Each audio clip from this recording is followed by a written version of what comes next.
And good afternoon, everybody. Hello, I'm Tina Brock, the producing artistic director here at the Idiopathic Ridiculopathy Consortium Theater Company in Philadelphia. I'm so excited to say theater company because it is now seeming as though things are happening out on those stages. And I'm so very excited to talk on our show today with the artistic director of EgoPo Classic Theater, Lane Savadove, about his season upcoming in 21-22 and the shows that he has planned. And very happy Fringe to you all as we share together, return to the stage and talk about and get excited about being in the audience and thinking about the places that magic happens. So we invite you to put your questions in the chat today for Lane. And in the next 50 minutes, we're gonna be treated to a wonderful conversation, I'm certain. Lane has joined us before, and I'm always so fascinated with the way in which he puts the season together, what his priorities are, and how his creativity has been affected, and his thinking about the pandemic. So those are the topics on today's show. But enough about the actual thing we're going to do. Let's just do it now. Lane Savadove, welcome to Into the Absurd. Hello, everybody. Hello, Tina. Hello. And we should tell everybody, it's obvious, but I think worth noting that you're doing that wonderful wearing so many hats today, being a dad, being an artistic director in a car. I am. So my 6-year-old was at a birthday party that I wanted to be able to take her to, and I was the only parent on duty this weekend. So she's right over there smashing a piñata, and I'm here. And you're gonna tell us all about the upcoming season. I think this idea of the many hats that you wear as a father, as an artistic director, it's quite something. And I'm so very excited about the season that you have coming up. And for everybody that hasn't received yours in the mail, I'm sitting in front of on my background here, but this is the brochure for Lane's season. It's called Awakenings and Transformations. And I guess, Lane, that's where I'd like to start. And that is, you wrote this beautiful introduction in your brochure about we've been in isolation and sort of what it means to be awakened and to come back out and to re-enter the world. And I wonder, as you were thinking over this long time, when did you know how you wanted to re-enter as an organization? I mean, I had the idea of Awakenings, going back to when we expected vaccines to start happening and what we thought this fall would be. And it was because by calling last season Isolations, I painted myself in a corner to figure out what came after that, right? We framed last season as an idea that we were in a process of isolating ourselves, and something was happening. And then what comes after that? Well, it's coming back out of doors. And in many ways, I quickly thought of that as mythological. And I quickly went back to my roots in tarot cards. I go way, way back with tarot cards. And in many ways, sometimes like spiritual mythology may be the thing that's truest in my heart, maybe at times, and I hide it a lot. I don't really talk about it in my artwork very often. And so I've never heard you talk about, I mean, not that we've spent, but it's not, I'm so fascinated with that part. I know there's a kind of intellectualism that works against it, and so I tend to bury it. But it really is something that's been part of me for a very long time, and a certain kind of spirituality that's linked to the body and mythology is a big part of how I move through the world. I just keep it to myself a lot. Oh, that's so fascinating. So, for instance, pulling a piece out of last season in Isolation, when you worked on the Beckett piece, Rockabye, you've worked on so much Beckett over the years. I remember seeing your production of Endgame. Was working on Beckett this time, how was it influenced by being in the pandemic? Aside from, obviously being a perfect choice. Well, just getting even back to it this later in my career, because maybe my first huge spark of passion, I was probably 19, 20, 21. And then as a company, we were really deep into doing Beckett work when I was in my early 20s. And certainly I've revisited with Company, but Company is a piece I actually made, the first time when I was about 23. So addressing rockabye at my age felt vulnerable again. It actually felt like going back to some of my sort of passionate adolescent roots, but I wanted to address it in a real present way. I didn't want it to be retro to me emotionally. And I was addressing it in terms of the death of parents. I lost both my parents over the course of last season. And so it was a real honest way and I was working on it with my wife directly while Damien was working on it with two other actresses, but my work on it was just with my wife. So it was very personal. It was very much about our fathers and their passing, or in Melanie's case, her father having an illness that he's been fighting for many years, and wanting to just address in our minds because when we decided to do it, my dad hadn't passed yet. So for both of us, we were thinking, what will it be like? What is that process like for us? How do you help somebody say goodbye? How do you help somebody navigate? How do you transition from life into nothingness in a way that feels generous and present and real? And so it was very, in that way, spiritual, in a way that it wasn't when I was younger.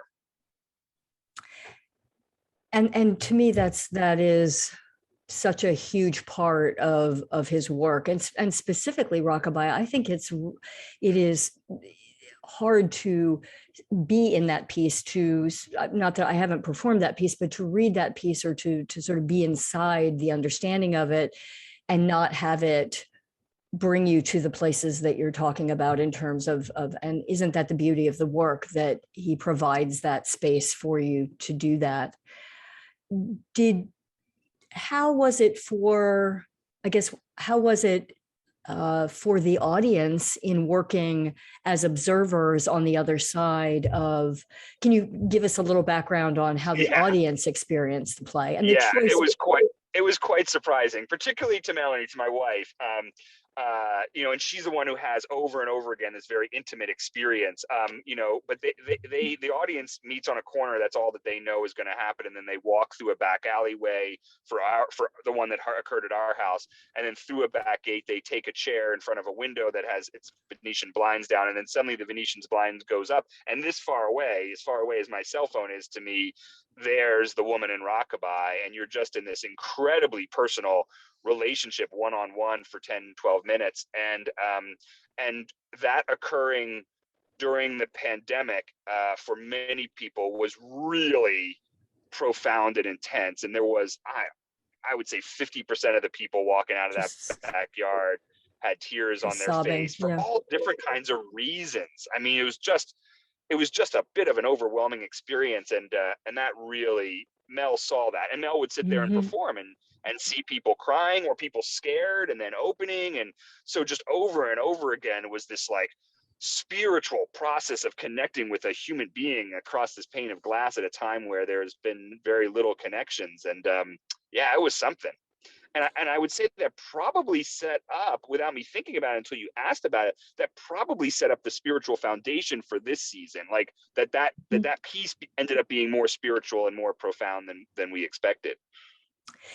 Did you feel that inside of yourself, did you and your wife, as you were discussing, doing rockabye, did you know there was something that you were looking to resolve or to work through in selecting that piece? You did, yeah. No, I knew it was about this idea of crossing. Well, when I chose the piece, it was early in the pandemic, and it was about, oh my God, here's a way that two people could meet.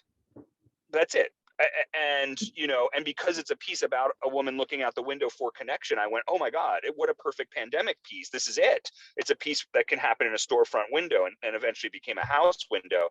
But it wasn't much more than that. Not that that's small, but it wasn't until 6 months later, as my dad's illness progressed and that I knew that he wouldn't make it through the season, and he knew he wouldn't make it through the season. And Rockabye, by the way, is his favorite piece, and he took me to see it when I was some ridiculously young age in that New York premiere. Whenever that, I forget the years now, but I was young. I was like The Billy Whitelaw?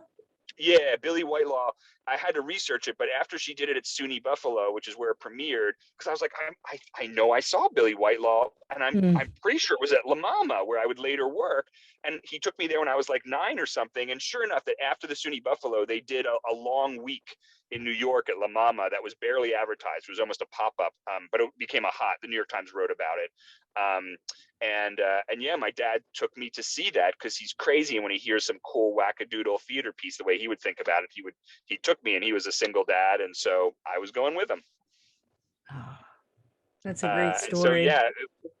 yeah, I knew, and it was just sort of perfect, and he was so excited that I was doing it, and he knew he probably wouldn't get to see it, and was so excited that Melanie was doing it, and so it just felt like it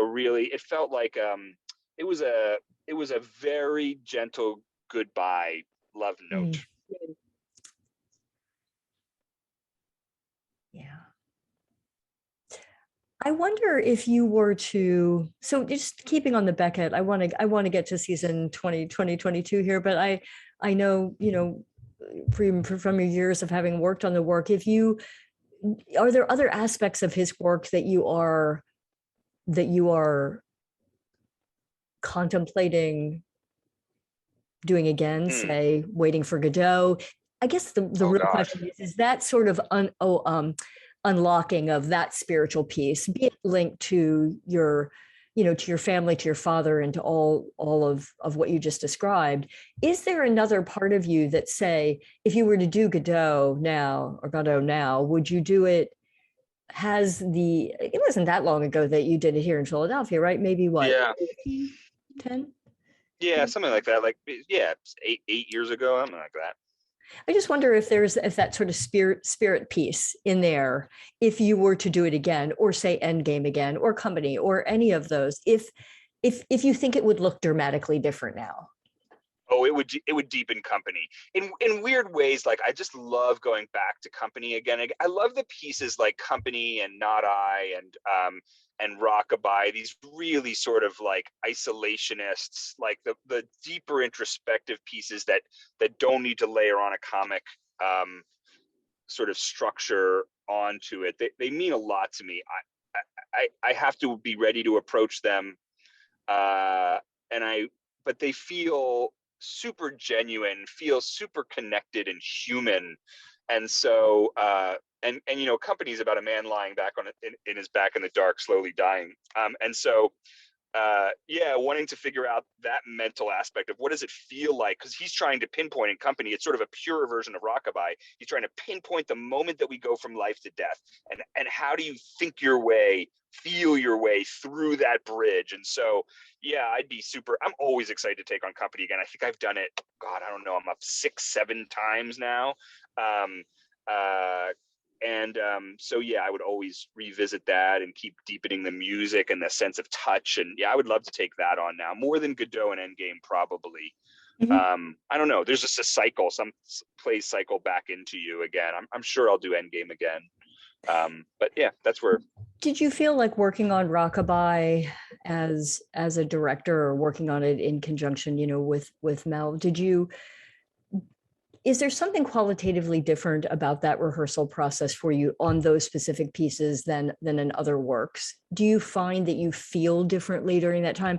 I ask this because when we did Ohio Impromptu, and we just happened to be rehearsing it on a Sunday morning always, and I just remember always feeling there's always something very sort of religious about Beckett, the stillness of it, the depth of it that's necessary, the focus, the cueing in, the just full of sort of emotion. I wonder if that was an experience you had working on Rockabye. Did you notice that you felt different working on it this time? I mean, God, yeah. I mean, and it's maddening, and it's absolutely maddening because I feel like it's a piece that you have to sit at the table with your actors and those kind of pieces, and just be absolutely present. There can be no BS. your brain has to work. There's an intellectual, what's really challenging about Beckett, obviously, well, maybe not obviously, but is your intellect has to be incredibly sharp, because you have to, you're dissecting these structures that are embedded inside of his writing, and you have to understand how the pieces are working technically, and it's extremely intellectually complex. So you have to have that part of it, while on the other side of your brain, you have to have complete, utter genuineness, presentness. In the end, that's what he's about. He's trying to demask and communicate something that is utterly more exposed and honest and direct than anything anybody's ever written. And so you have to breathe out. You got to figure out how to be present, and you go through these cycles because you have to go down the intellectual pathways, and then you recognize, oh my God, I'm just purely intellectual with this, and I got to let him go. And then you try to be present, and then you've lost something structurally that is necessary, like craft wise, to do the piece, and you got to go back to that. But yeah, I mean, Mel and I would sit across each other. I would give her my eye focus the entire rehearsal, so she was speaking it directly to me. Often with these monologue pieces, I let the actors play them directly to me, because they got to get used to having this face to connect with and talk to. Yeah. So moving into this scene, what's that? My little girl is banging on the window. Oh, well, she can come on. Tell her to join us. Well, no, she does. Yes, Emmeline, you can see her right there. There she is with a. Hi. I'm on the call right now. Okay. Hi. Thanks. You got a lot of candy. Thanks. Okay. Thanks for saying hi. Okay. I'll see you soon. Bye. Bye. I love the fact that it Thank you, everybody, takes me for back. being tolerant. Oh no, it totally takes me back to when I would take my son Liam, with me to rehearsal when he was just very young, and rehearsal would just be interrupted a lot with questions and Legos and things. And this is what happens, right? So yes. It's great. Yes. Let's move into this season, because I'm super excited about Dane and Jenna working together. Tell us what we need to know about this season coming up. I mean, overall, its goal was to be a continuation. So in the isolation seasons, we went through this very specific progression that we sort of would discuss almost weekly and regulate as because the pandemic was changing as we went through the season. So, and we sort of tried to match it. And so, we started online and, communicated in the Peace Underground through social media. That was the closest. I'm sorry, I skipped. We started through the mail on right. Emily. And so the closest we could get was a mail piece that would be mailed to you early in the pandemic. And then we went to Underground, where the character communicated to you through social media. And then Rockabye, where you communicated with the audience through a window. And then Nocturne, where you were in your car and you were communicating through the windshield. But at the very end of the play, you actually get out of the car and socially distance outside, watch the final scene. And so we had gone through this progression of finally exiting the car. We were inside this glass vehicle and then leaving it. Well, what's next after that? Well, now we're in an outdoor tent. And we were very specific about that progression. And fortunately, we were right that one could use an outdoor tent right now to perform. It's just a better place to be. And so we knew I had wanted to do a piece with Dane working with Jenna for a long time. We've been discussing it, a piece that would be generated by them artistically. And Dane felt really connected to the idea of doing Alice in Wonderland right now, as this idea of coming out of one reality into another reality. Because in a sense, that's what happened. We went in the pandemic and there's been a mammoth shift in our country, not a singular shift either, mammoth shifts between January 6th, insurrection, a raising of consciousness of the immediate need for racial equity in this country, and letting the bar for that become much higher, much quicker, and many other kind of changes just that are a result of the pandemic, and we were interested in that vertigo. of what happens when we basically come back out of our houses to a new world. And Alice in Wonderland felt very right for that.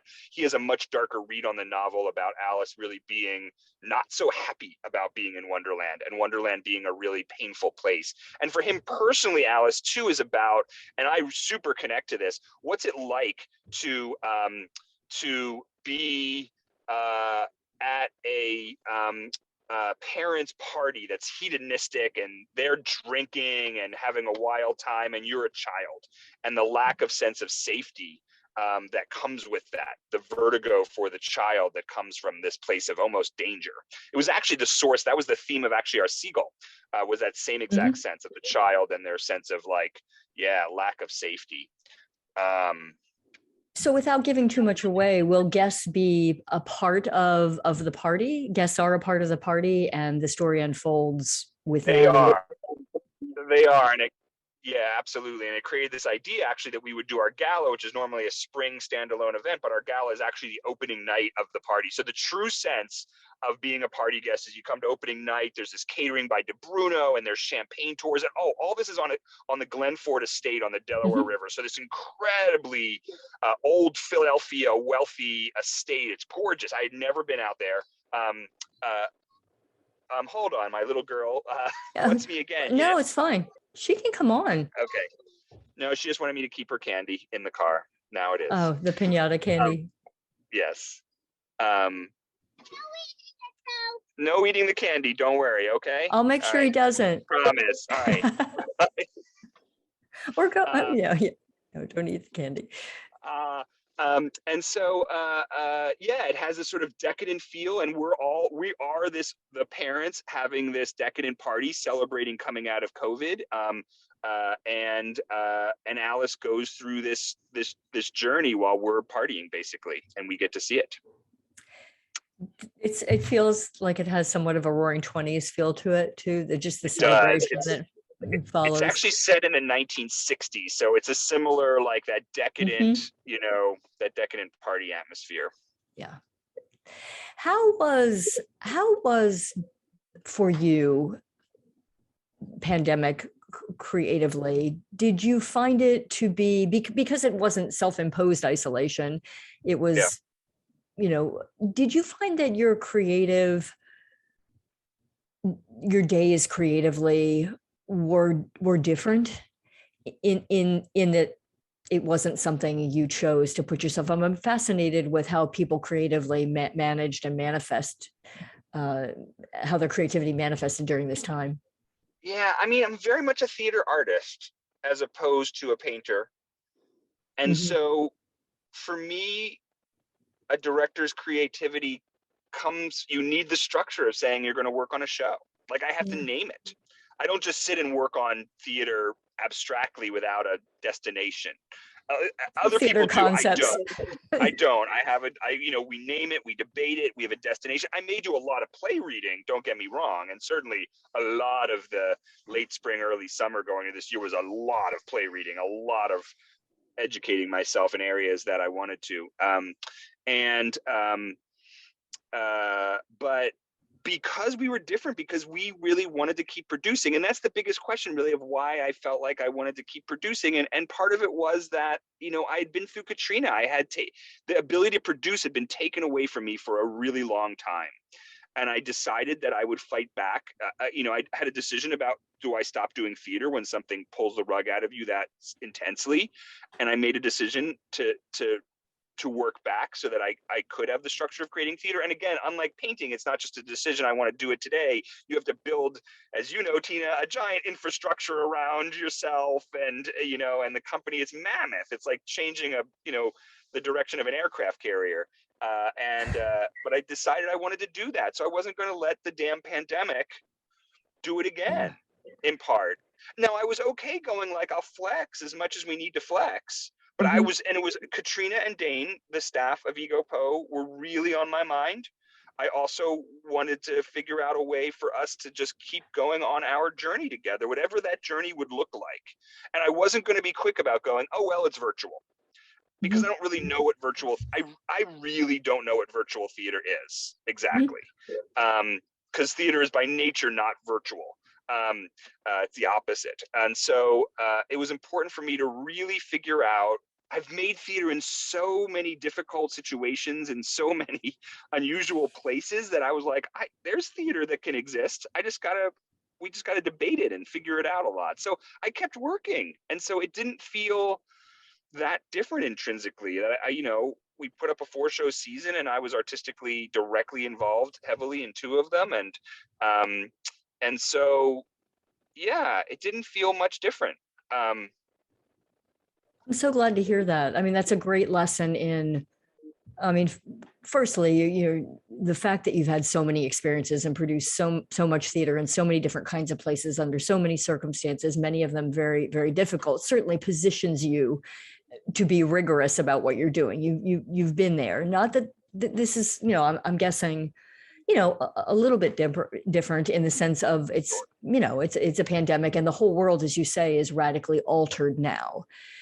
Yeah. So how does one move through? But I'm so, it makes me feel so good to hear that I mean, we could see, yes, you're producing a season and you're moving forward, but personally, that as you were doing that, it didn't feel that much different to you in the sense that you just needed to produce and you did. And I think that's a great lesson. It's like theater is this, and we have to make this under these circumstances. Yeah. In looking at let's look at your season 2020, 21. Are there pieces of the ways that you moved through 2021, the different ways in which we move through as an audience those shows that you will continue, that you learned lessons from, that you would continue to keep in mind as possibilities? Yeah, I mean, there's several things. One is that we were really excited, it turns out, about this idea that we would stop worrying about what the venues did in terms of ticket sales and capacity. And I don't mean that we don't care about capacity, because we make theater to communicate, and the more people we communicate to, the better. But that we would stay true to whatever the piece needed. Rockabye was going to be one audience member at a time. That's what it needed. And we would figure out a producing structure that could allow that to happen. And so, Alice and this tent and Glenn Ford also they came together at the same time. Like, it needs Glenn Ford. And Mm-hmm. Glenn Ford needs this piece. They came together. We knew we had a chance to use Glenn Ford. And so we also thought in that direction. How do we want to use Glenn Ford? How do we want to be in an outdoor tent? But also, as I developed and deepened my relationship with Damien, that's been going on for several years, it was also like, okay, how does that keep deepening now, right? Damien was super much an artistic instigator last season, and we wanted to keep going in that direction. So that led to Wine in the Wilderness. I was more conscious. I've been conscious for many years about making sure that the act of doing classics didn't feel elitist, and it didn't feel like we had to obey the expectations that come with the idea of a classic. And often that means an all-white cast if you're doing Death of a Salesman or something like that. And we've always wanted to pull the rug out of that. We've always wanted to reawaken classics, doing Barry Child with an all African American cast, doing the very Jewish Death of a Salesman that we did. But what awakened even more for us was let's also do this at the level of source material, so that we have really 2 responsibilities. One is to make sure that the current oeuvre of classics, the current canon, as we might call it, is done in a way that is done through the bodies of Americans, the bodies of Philadelphians.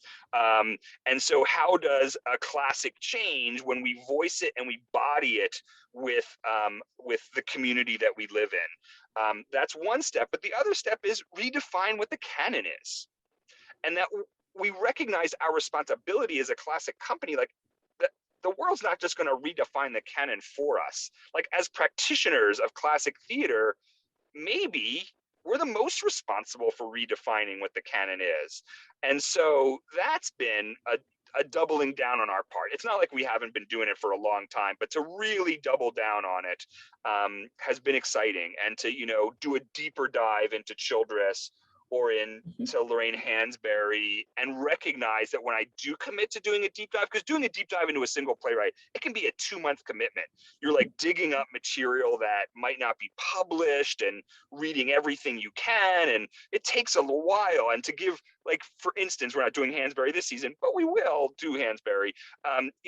Deep diving into her and recognizing that it's a vast oeuvre that she has, and that it not fitting in the classic canon is crazy town, feels exciting. It feels exciting to go, oh, here's an opportunity. Like, I can here's some real amazing classics to undig. Like, Wine in the Wilderness is a fantastic play. It's just purely a fantastic play.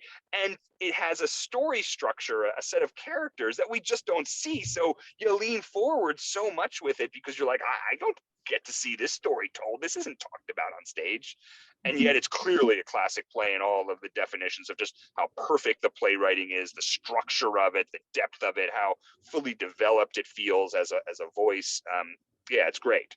And so going down that rabbit hole with Damien has been fantastic. And then Brenna is amazing at her dramaturgical level and her ability to sort of find plays that feel like they answer the need of the moment. She's incredibly instrumental in this process. And so it felt like out of left field when Life is a Dream came. And it always actually been on our list, but it goes much further back than we often go.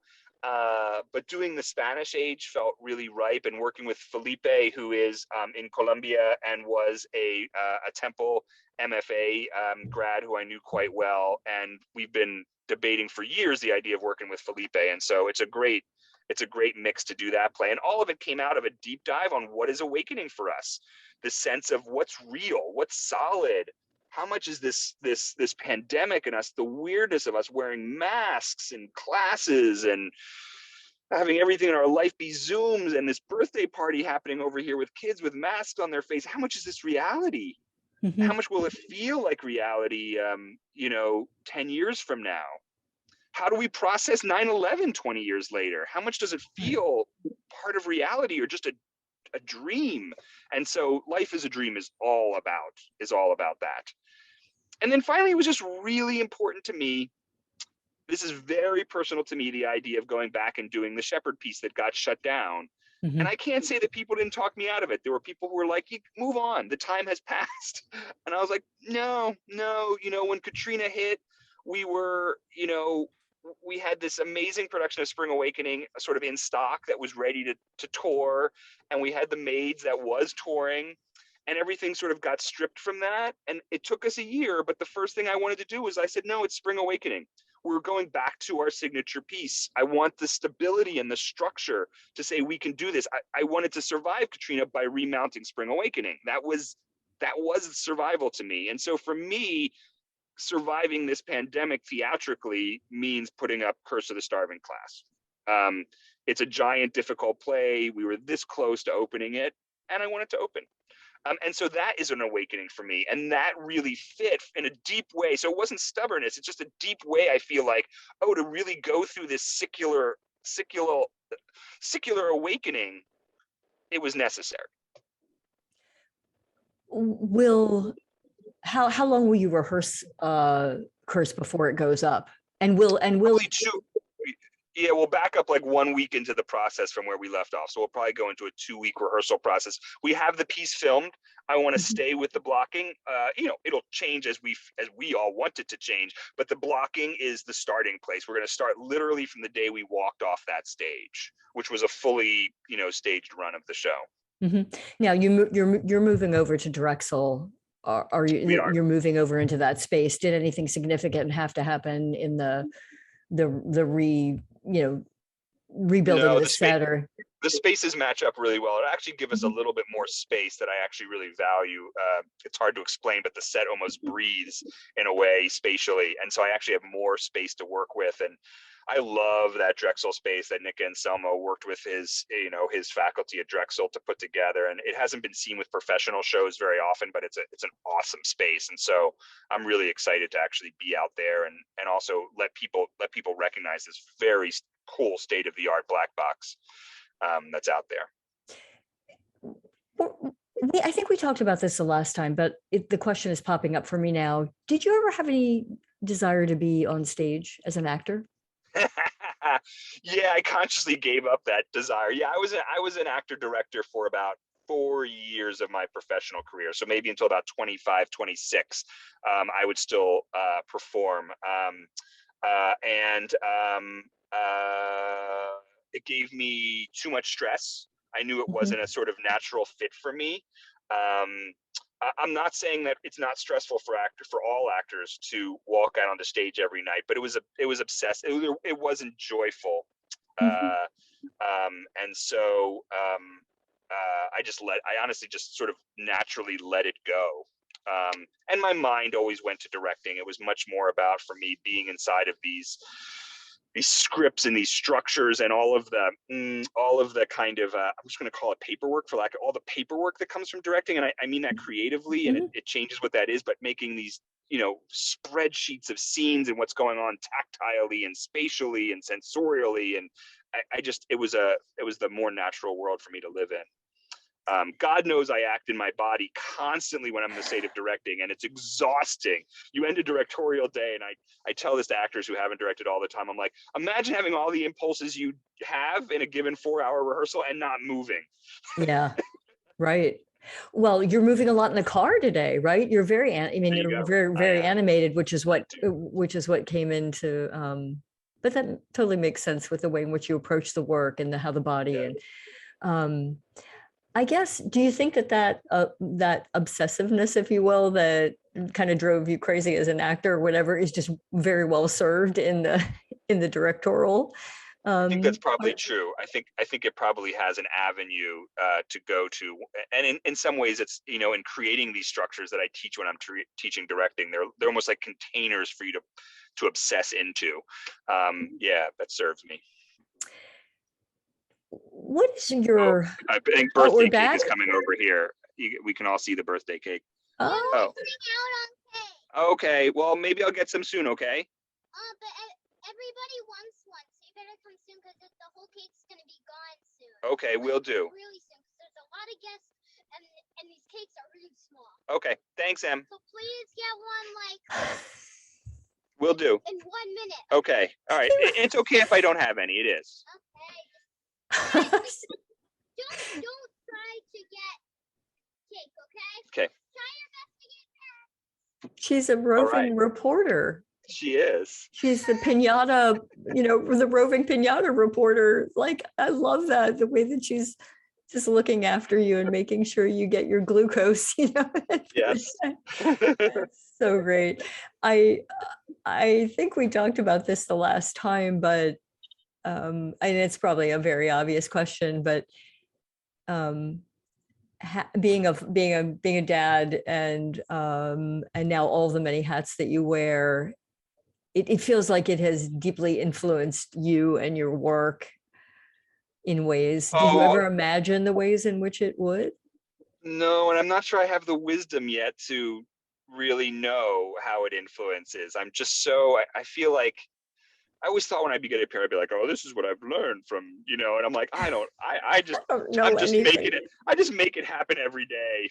I just get to the next day. It's a Beckett play, Elaine. It really is. You just put one foot in front of the next, and it's like, I think this is what we do now. Yeah, absolutely. I don't have um, uh, uh, I've always had a lot of childishness in my work, and so I don't think I'd like to say like more childishness has come into it, but it's always been there. Yeah. I just think I'm a little bit more gentle with my actors. Honestly, I just think I'm a better caretaker than I was, Mhm. and so I think about that. I try to bring those caretaking instincts into the rehearsal process.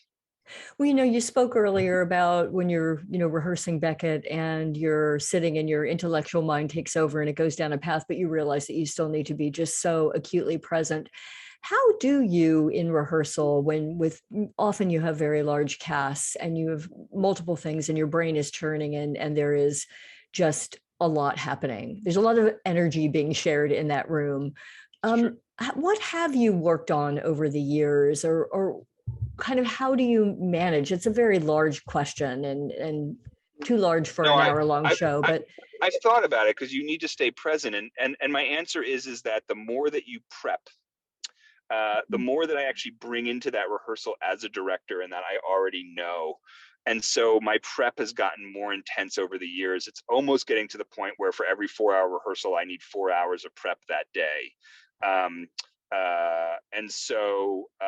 that's, and I'm not saying there's months of prep before you even start rehearsal, but an additional like full half day of prep for a half day of rehearsal, so that I don't need to panic about how far we get or whether we make anything. It takes that idea of panic away. It lets a director stay more present with the performers in the room, and be patient, because you have a kind of, you've mapped out a potential blueprint, and you can always just turn back to your blueprint whenever you need. And so it allows you to actually listen better to the actors. I'm getting one more question over here. no, that's Yes? great. There's no drinks and I'm really thirsty. Could you try to ask? Oh, actually, I have a solution for you. You get an orange soda, and I think that's probably why you came over. Can you hold this? No, I didn't. Are you done with it? Yeah, kind of. Oh, okay. It has a lot of cake. Okay. I'll see you soon. You got a cake. Keep it. Keep it. All right. I love this interview, conversation, birthday party, roving reporter. This is what the virtual medium was intended to do, right, Lane? We're on location. That's right. That's true. At the birthday party, we're getting real-time reports. Right. I mean, this is the real world, and you can't, it's dramatic, and it has its there's a bunch of questions in here, so let me go ahead. ask if let me get this out there. Question: when EgoPo moved from New Orleans to Philly, did that change the spiritual underpinnings that you use in your approach to theater? I mean, it literally changed our mission, actually. So we began doing theme seasons after New Orleans. I became more interested in the longevity of the conversation of theater. We were like a lot of companies, you spend a year, you make a show, you put the show up. Great, that phase is done, and you do a new one. And I was interested in this idea of, when Tina and I both started in Philadelphia, there was this heavy push towards subscription theater. It was very odd. And so I just listened to that a little bit. I was like, okay, but what's the subscription mean to me?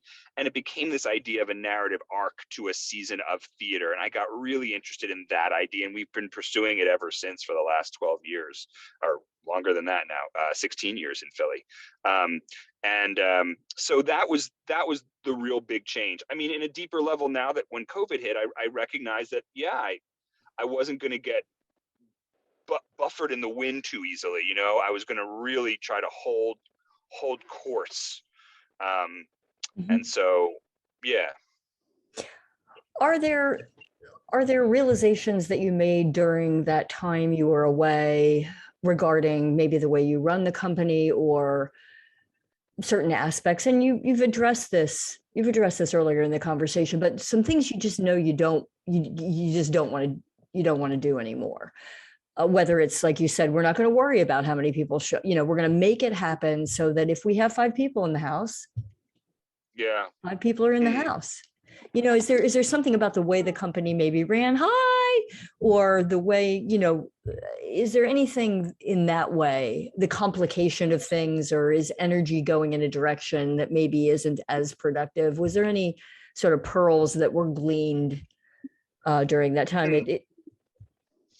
It sounds like you're pretty much were focused moving ahead, and you actually expanded what you had. Yeah. No, there was, for a long time, there was this real serious doubling down on the idea of ensemble, but we'd been that way in New Orleans too. We were very much an ensemble. And I think over the next 5-6 years following it was the idea that allow ensemble to be fluid. I was trying to force it. And ensemble, as you know, Tina's, I don't know if there's a more complex issue just in sort of day-to-day working in theater than that. what is the idea of an ensemble? Who is being served by the idea of an ensemble? What do individual ensembles need? What's the theater need? How are they different? And in the end, I was like, let me just let go. Mhm. Let's just let ensemble form as ensemble forms without me trying to like control it and make it. And so Mhm. that's sort of the phase I'm in right now. I feel like I had a lot of thoughts along that were obviously so much smaller than EgoPo is, but with similar, I think, thinking into like how does a smaller theater make these things work? Your structure is a lot more sort of fundamental than, I mean, you know, you have certainly been around much longer, which is, I think, I was at a wedding the other day and actually talking to someone in the artistic community, and I said, wow, it just really feels like starting over, except we have, you know, 16 years of having made, you know, had some successes and learned things, and we can put that to use. But it does feel like going out, as you alluded to in the beginning of the show, just into this, the world has changed.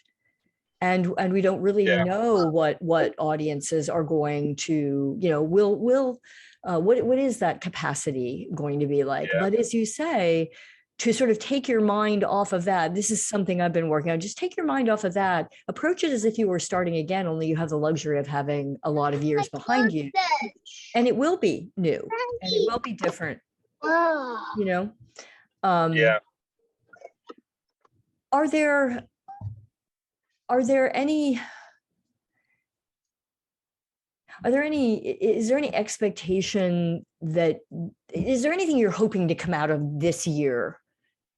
Like what will, I hate to use the word success, but like, how do you imagine feeling really good at the end of this year might be a result of? Good question. I'm now going to ask my little girl, can you give us like, there's an audience watching. And so I need to be, you can't see them here. So I'm not just talking to Tina. And so I need to be able to keep talking. Can you give me 15 more minutes? I just need to tell quick how long until you're done your meeting. All the 15 minutes, and I promise I'll come get you right away. First thing. Because if Aaron is there hanging out with their I'll kids. be right there with you in 15. I promise, okay? Okay.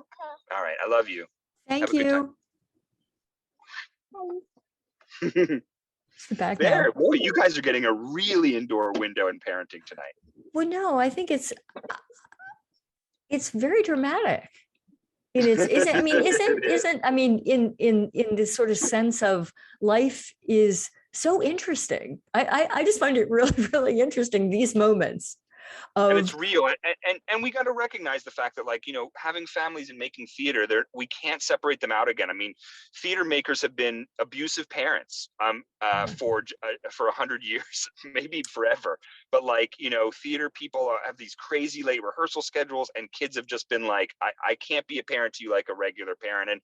And my wife and I have been really dedicated to going, no, I want it to be, and I always thought this when I was young, I want having a theater artist as a parent to be a cool thing.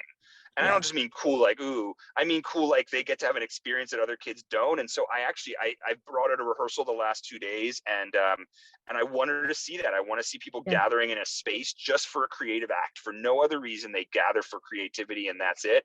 And she has seen that her whole life, and she's seen audiences gather and what's it mean for them to mingle before a show starts and see the actors put on their costumes, and this sense that, like, oh, I see, theater's just an integral part of life. It's just an intrinsic, it's one of the things that happens in life, like there's police officers. I don't know how she'll respond to that yet, but I'm super glad that she sees that.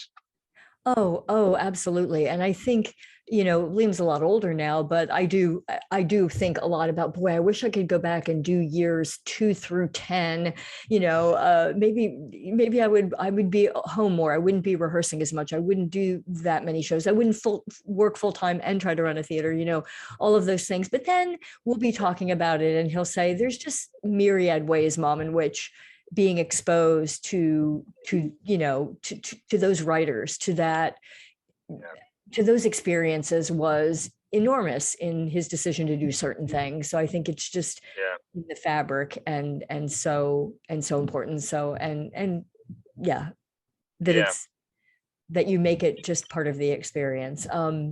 I forget what question we were on, but I love, You too. I was like, what was that Emily's, last question again? I love the sort of roving reporter aspect of all this, and how the birthday party is the most dramatic thing that's happening for anyone below the age of 10 and many people above the age of 10. So there's a lot of interesting things to report, and I'm glad that we're, I want to see, I want to make sure that I get on and just remind everybody to head over to EgoPo's website and get your all the details on their upcoming season. Oh, I know what it was, Lane.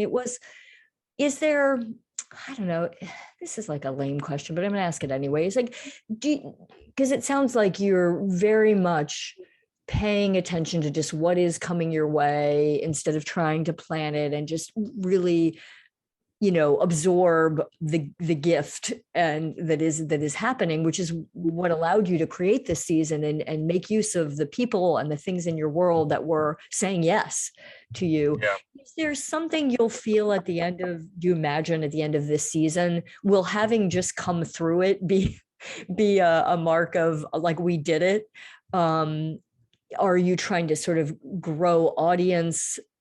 I guess we're always trying to do that. Or are there different audiences? Is that I'm gonna hold this question. I got it. Yes. Oh.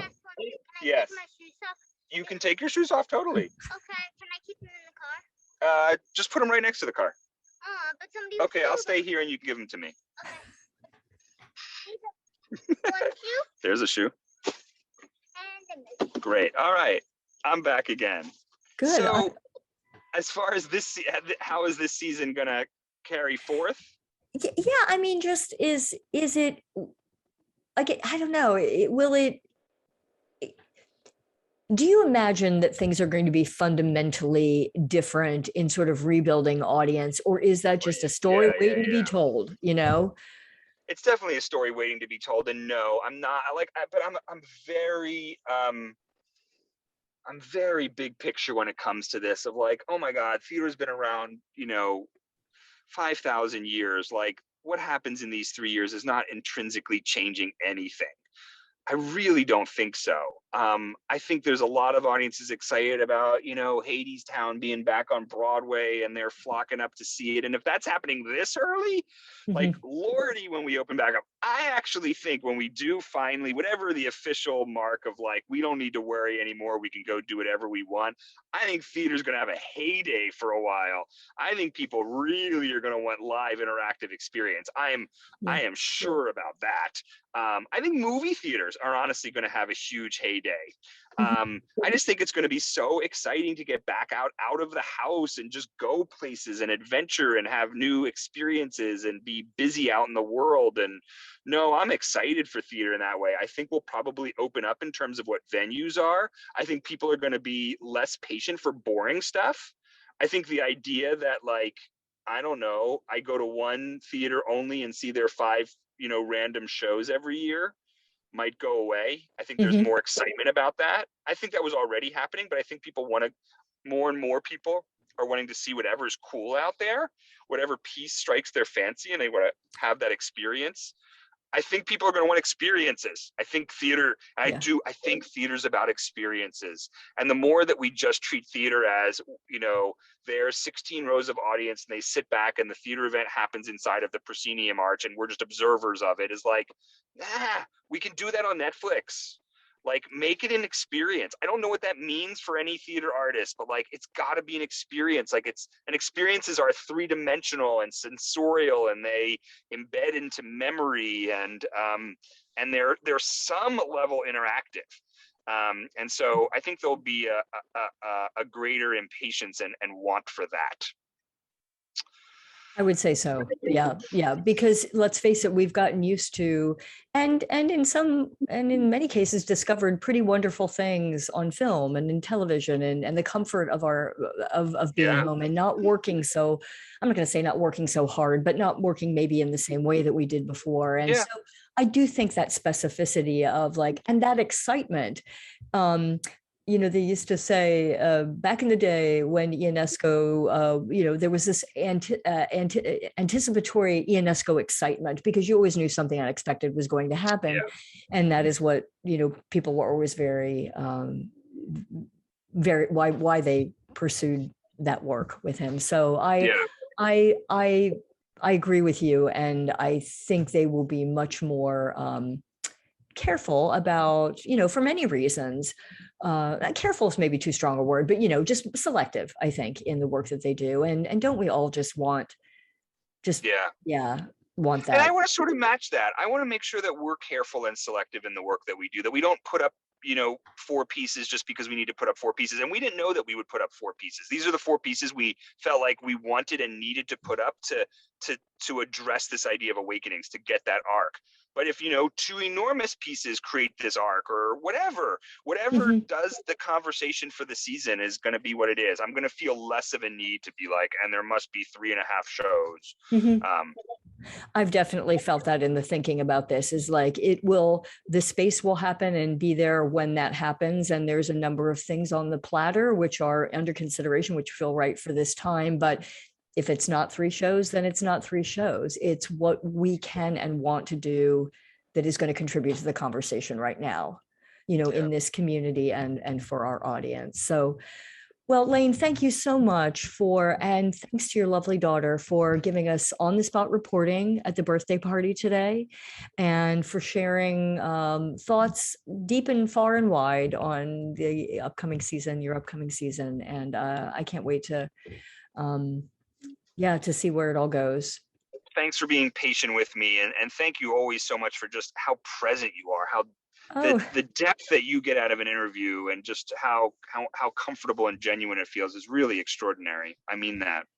Well, thank you. I learned something new about you today, and that's a whole nother show that we'll have at some point about tarot cards and spirituality and this side of you that I always obviously comes through in the interviews, but it's just, you learn so much about people. And that's one of the reasons I'm so glad we did this show over this time, and have had the opportunity to get to know people just a little better. So bon voyage. I'll send you all to your cake and to your party. And I can't wait to see you this season.